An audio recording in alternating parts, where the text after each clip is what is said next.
Thank you very much indeed, Lord Wolf, and thank you too, Patrick, for your introduction. When I accepted this invitation, I did hear that you wanted someone to be in the news, and I hadn't actually quite intended to oblige so handsomely, but having endured, if you like, 4 years as Secretary of State for Transport in this country, when journalists complained that I kept the railways out of the headlines, I think I'm repenting now very generously indeed.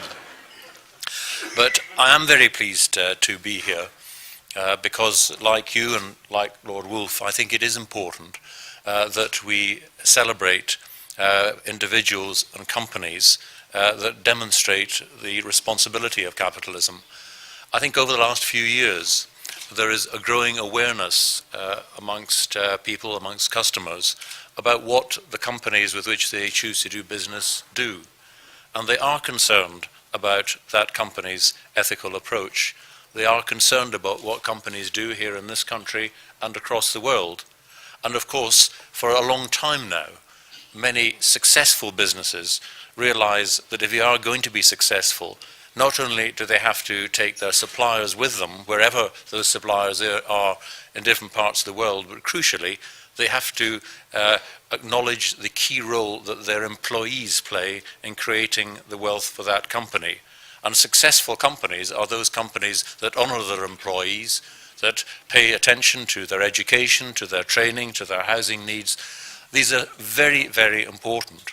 So I think you have got this twin pressure, both from the top, if you like, from companies recognizing that how they do business actually matters for the profitability of their business, but also a recognition that their customers do care what companies do, and that companies increasingly ought to pay attention to how they behave, whether it's here or across the world. Now, I'm particularly pleased to present these two awards, and to Howard Schultz in particular. Starbucks is a relatively young company. Howard was telling me the first coffee shop opened in 1971. But since then, there is hardly a street corner anywhere in the world that you won't find the Starbucks coffee shop. In fact, in this country, it seems to be whenever you turn a corner, it's either a Tesco's or a Starbucks. You take your pick. And just around the corner from our home in Edinburgh, in fact, we're most fortunate, we've actually got both. They opened within about a week of each other. And I can tell you, Howard, that my children are some of your best customers, as I have found often to my cost, literally on a Saturday afternoon as they go around to sample your wares.